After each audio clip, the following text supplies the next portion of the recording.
Majestic ang naging journey back home ng siyam na rescued penguin sa Chile. Ang naturang species din tagumpay na nalampasan ang kanilang near-threatened status matapos ang 2 dekada. Anong klaseng penguin ito? Kuya Kim, ano na? Matapos ang matagumpay na rehabilitation process, siyam na rescued Magellanic penguins ang pinakawalan kamakailan pabalik sa karagatan ng Chile sa South America.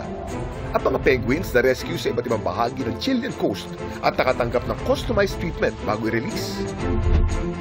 Ang mga Magellanic penguin o Sphenicus magellanicus ay mga medium-sized penguins na native sa katimugang bahagi ng South America. Ang kanilang pangalan, hango sa Portuguese explorer na si Ferdinand Magellan, na unang nakapagtala ng naturang mga penguin noong 1520. Carnivorous ang mga penguin ito. Kumakain sila ng isda, pusit at krill. Mahusay din silang swimmer. Kaya nila mag-dive na hanggang 50 meters. Sa halos 2 dekada, near-threatened o nanganganib na maubos sa mga Magellanic penguin ayon sa IUCN.